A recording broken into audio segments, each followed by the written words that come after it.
So in today's matchup, we have Burning Godzilla versus Kronos. Burning Godzilla comes in at around 390 feet tall, while Kronos comes in at around 500 feet tall.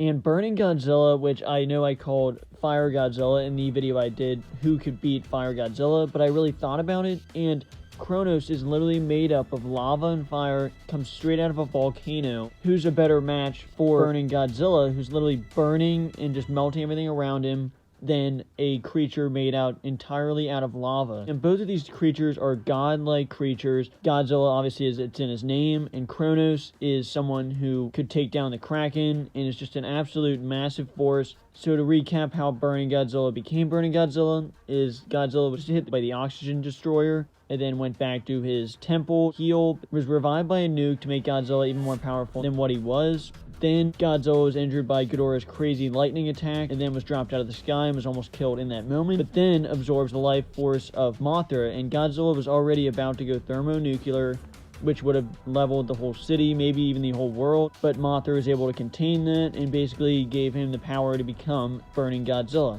Kronos is an absolutely massive force that has fought the Titans in the past. It is an absolutely massive creature, and the only way to defeat Kronos in the past was with the help of the Kraken and the Titans alone trying to defeat Kronos. And Kronos is a creature that is said to be able to scatter the earth across the universe, and that just really sums up how powerful Kronos really can be. And Burning Godzilla can melt items around him. You even see when Burning Godzilla walks into the scene in the end of Godzilla King of the Monsters, that Godzilla just melts a crane.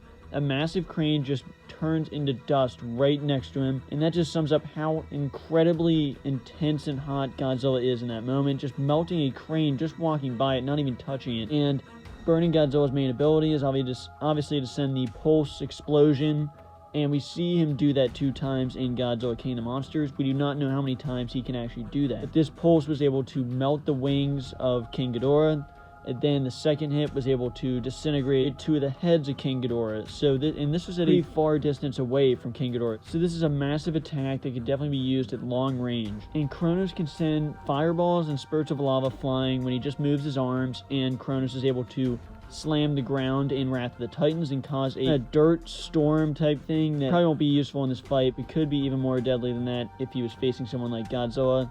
And as far as if these two were lined up, obviously Godzilla is an incredibly tough force, and Kronos is a godlike figure that his only known way of dying is by using the Spear of Triumph, which is a thing that Godzilla is obviously not going to be able to do, and is something that Godzilla's not going to be able to find the Spear of Triumph, obviously, so this is going to be a very tough matchup. Godzilla's pulse would definitely be very effective, and while I don't think it would disintegrate Kronos, because Kronos is literally made out of lava, you're not going to be melting a godlike creature that is made out of something like lava and comes out of a volcano. It would definitely be effective in pushing him back, but we really do not know how many pulses Godzilla is able to do, because we see him do 2 in Godzilla King of the Monsters, and then after he kills King Ghidorah, there's no more. He's just back to normal Godzilla, so we really do not know the full capabilities of what Godzilla is able to do, and we really do not know how many of those Godzilla will be able to do.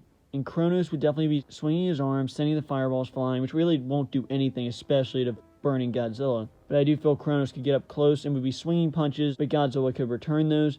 Godzilla definitely has the better attack here with these pulses, these explosions, and would definitely do some damage to Kronos, but even if Godzilla went back to normal Godzilla in this fight, Godzilla would still have the advantage. He'd still have the atomic breath. I still feel his overall attack would be something that would still be able to tear apart Kronos, even if it doesn't kill him. And Kronos' overall attack, I just don't see anything that Kronos can do to actually injure Godzilla, even normal Godzilla, because we see him throw the fireballs, but we all know that's not going to do anything to Godzilla, and we see him have long arms just like a human, so I do think he would definitely be throwing punches, but nothing that would actually be able to damage Godzilla. So in the end, definitely Burning Godzilla is the better attack. Kronos' attack I don't think would be able to do anything against Godzilla. Obviously, we did not see Kronos' full ability and power in Wrath of the Titans. Kronos definitely has some powers that we do not know of, but from the information I've gathered and what we've seen in these movies, I'd have to give the win to Burning Godzilla in the end. The overall pulses of energy would definitely send Kronos back, and then the overall strength in mouth and atomic breath and tail and arms of Godzilla would overall give Godzilla the edge in this fight, and I would have to give the win to Burning Godzilla in the end. But make sure you let me know down below who you think could win in this matchup, and if you think this is fair, or if there's a lot of powers I didn't mention for Kronos, because I'm sure there's a lot that they did not show in that movie. Make sure you let me know down below who you think could win, and thanks for watching.